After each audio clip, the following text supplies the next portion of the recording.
경남 지역의 이슈를 집중 분석하는 시간 헬로 이슈 토크입니다.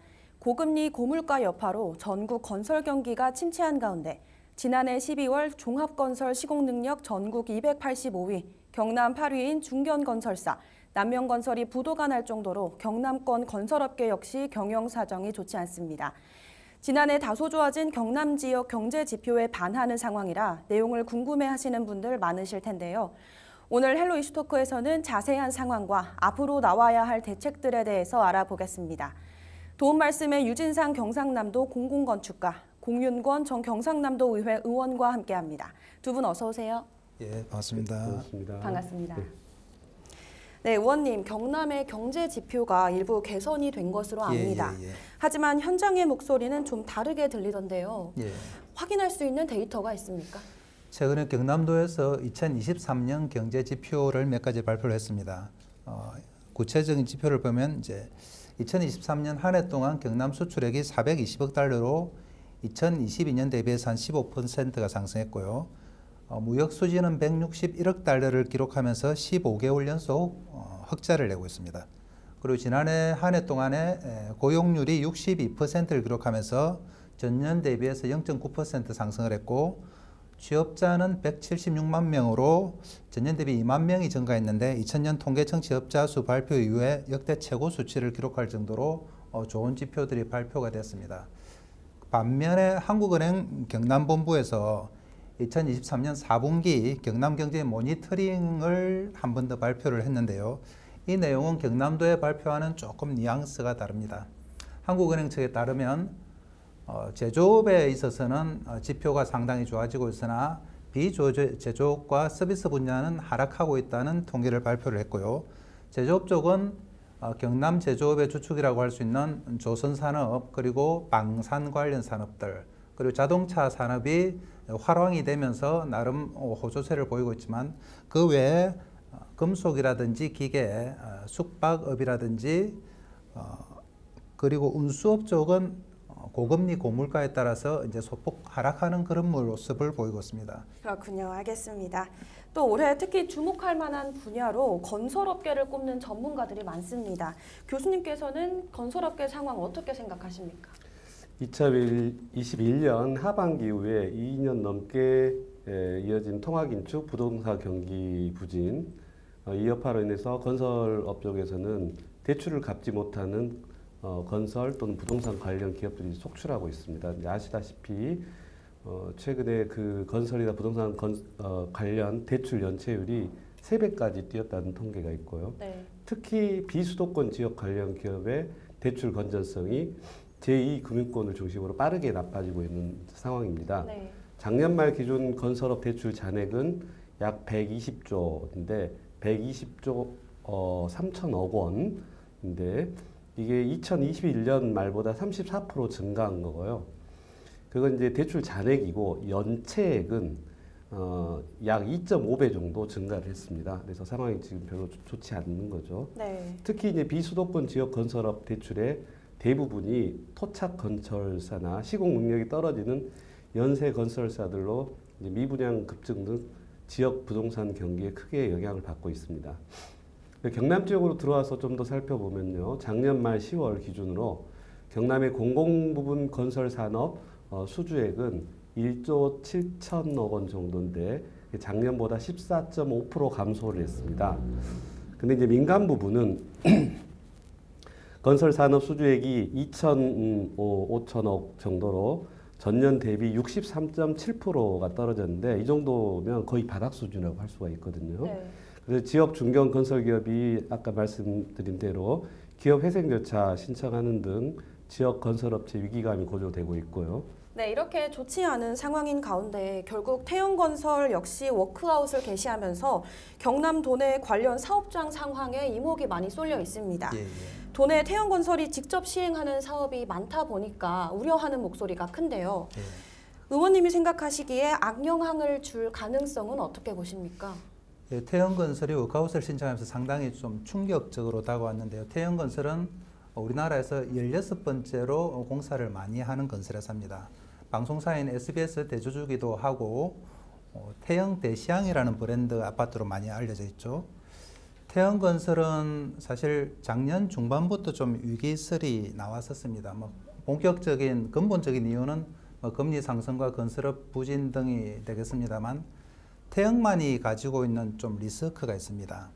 보통 프로젝트 파이낸싱 그 PF라고 하면은 구조가 전체적인 기획을 하는 시행사와 자금을 대어주는 금융사와 그리고 공사를 하는 시공사 트라이앵글로 구성이 되는데요. 네. 보통 시행사는 규모가 작다 보니까 금융에서 자금을 지원을 할 때 시공사적 규모가 있는 건설사가 보증을 서게 합니다. 네. 그래서 이 전체 사업에 대해서 건설사가 보증을 서는 경우가 많은데 태형의 경우는 이 보증 금액이 상당히 크고 그리고 이 사업 자체가 수도권보다는 지역에 많이 있습니다. 그러다 보니까 분양률이 낮아지고 PF를 보증성 금액을 갚아야 되는 금액은 점점 커지고 이렇게 되는 거죠. 네. 태형의 경우는 전국에 120개 사업장에 한 4조 4천억 정도의 PF가 있는 것으로 파악이 되고요.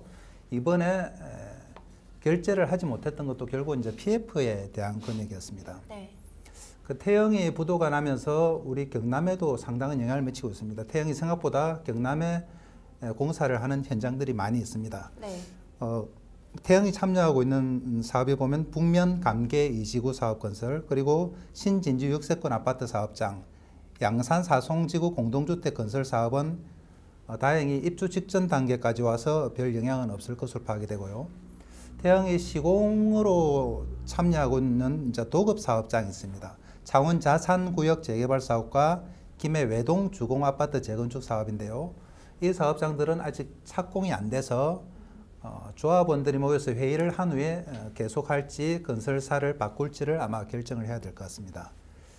가장 중요한 것이 태형이 직접 참여를 해서 PF를 일으켰던 그런 사업장인데요. 네. 경남에도 한 4군데 정도가 있습니다. 다 규모가 큽니다. 도내에서 이제 태형이 직접 출자한 PF 사업장은 창원 자족형 복합행정타운 조성과 김해 3개 나전지구 도시개발 사업, 그리고 김해 대동 첨단 산업단지, 부산 신항의 웅동지구 항만배후단지 개발 등 4곳인데 웅동 같은 경우는 PF 대출이 일어나 있지 않고요. 3개 단지가 지금 PF 대출이 일어나 있는데 규모가 보통 3천억에서 4천억 정도에 이르는 대규모 단지입니다. 이 단지들은 향후에 뭐 김해시나 창원시하고 좀 협의를 해서 태형을 제외하고 사업을 계속할지 아니면은 아예 사업 자체를 문을 닫을지를 협의를 해야 될 것이고요. 최근에 창원 자족형 복합행정타운 PF 대주단이 총 5개사가 있습니다. 새마을금고, 경남은행 등이 포함되어 있는데요. 15일에 회의를 해서 3,600억에 달하는 PF에 대해서 어떻게 할지에 대해서 1차 회의를 하고 차후의 진행 방향에 대해서 논의를 한 것으로 파악을 하고 있습니다. 그래서 태형과 관련된 현장들이 아마 선별적으로 좀 살아남는 모양이 될 것이고 뭐 단기간에 다시 진행이 되기는 좀 어렵지 않겠나 그렇게 예상을 하고 있습니다. 그렇군요. 말씀처럼 대책이 필요해 보입니다. 예. 네. 이렇게 건설업 경기가 점점 안 좋아지고 있는 요즘 폐업을 하는 건축자재 관련 기업들도 늘고 있습니다. 최근에 김해시에 위치한 꽤 유명한 건축자재 기업의 폐업이 이슈가 되고 있는데요. 교수님께서 내용을 한번 자세히 짚어주시죠. 네, 좀 안타까운 일입니다. 태형 건도 마찬가지고 좀 저희가 좋은 뉴스를 보내드려야 되는데 삼형산업이라는 곳인데요. 전 직원에게 해고 통보를 했습니다. 이 회사를 여적을 보면 약 50년가량 경남 일대를 지켜온 향토 기업으로서 굉장히 지역 경제에도 이바지했던 역할이 큰 기업인데 그런 데다가 그 삼형화학 회장이 생전에 1조 기부왕으로 불렸던 분인데다가 작년 2023년 타계했고 회장이 타계하자마자 3개월 만에 계열사 직원 전부를 이제 해고한 상황이 된 겁니다. 네. 근데 이제 해고에서 끝난 게 아니라 직원들은 퇴직금도 못 받고 지금 떠나야 될 상황인데다가 그 사실 이 김해가 본사고 서울에 지사도 있거든요. 이걸 다 합하면 160명 정도 돼요. 그리고 그 160명 중에서는 20년 넘게 일한 장기 군속자도 전체의 약 25% 가까이 됩니다. 1973년부터 지역에 이제 타일을 제조업이 주 산업이고 여러 산업들로 지역 경제에 이바지를 해왔었고 또 이제 이 지명도가 되게 높은 게 제조업이었지만 사실은 서울 강남이라든지 수도권 신도시 이런 곳에 시공 작업에도 많이 참여를 했거든요. 네. 그래서 브랜드 기여도도 굉장히 있었고 지난 10년 동안 그 매출을 보니까 꾸준히 300억에서 400억 정도입니다. 그럼 굉장히 이제 안정적으로 자리매김했다는 평가를 듣고 있는 상황이었고, 근데 이러다 보니까 지역의 이제 오너들이나 직원들, 그래서 이분들은 지금 이런 상황이 발생을 해서 설마 사업장이 곧 가동될 거다. 그리고 또 이제 2021년에는 회사가 좀 어려워졌긴 했지만 반짝 흑자로 전환하는 등 반등 여력이 이제 충분해 보였기 때문에 네. 상상도 하지 못했던 일이 벌어졌다 이런 측면이 있고요. 네. 물론 이제 이 와중에 전 회장이 교육재단에 다소 무리한 기부를 했다 이런 측면도 있긴 있지만 결국에는 최근에 일어난 여러 건설 경기 악화 이런 상황과 과다한 부채가 결론적으로 타격을 준 것 같습니다. 그래서 삼형산업 같은 경우는 2020년 자본 잠식에 빠져서 2022년 기준 부채 비율이 결국 485%까지 치솟았습니다. 그래서 이제 결국 건설업 불황으로 주문 감소 등 여러 가지 부채 복합적으로 작용을 해서 이게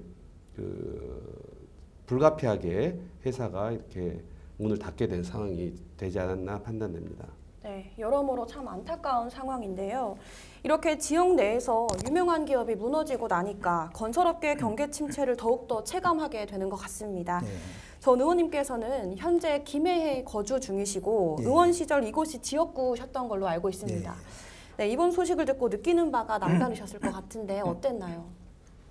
사실 삼형산업은 지역에서는 상당히 좀 자랑스러운 기업이었습니다. 네, 그 회장님이 뭐 1조 이상의 뭐 기부를 했다는 사실은 널리 알려져 있는 사실이고요.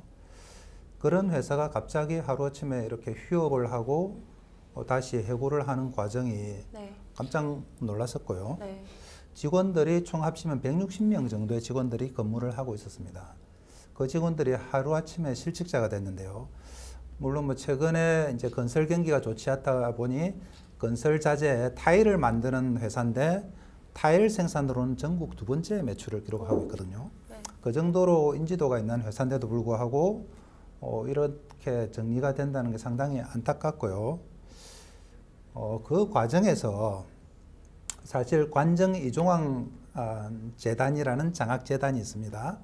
우리 이종환 회장님이 물론 좋은 일을 하셨지만 기업에 어느 정도 유보를 해놔야 됨에도 불구하고 좀 지나치게 장학재단에 많은 돈을 기부를 하지 않았나 하는 판단을 하게 됩니다. 네, 기업이라는 것이 이익이 많이 날 때는 유보금을 좀 남겨놨다가 어려울 때는 그 유보금을 쓰면서 어려움을 헤쳐나가고 이런 게 이제 경영의 실력이라고 대체로 보고 있습니다. 네, 그럼에도 불구하고 우리 삼형산업은 그 과정이 좀 생략이 된 것 같고요.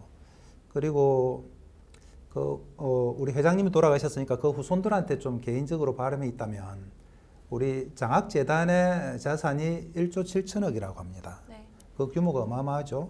근데 삼형산업이 160억 부채 때문에 지금 무너진 셈이거든요. 네, 그 자손들이 삼형산업은 포기를 하면서 장학재단은 자기들이 아마 물려받고 이사장이 되려고 하고 있는 것 같습니다.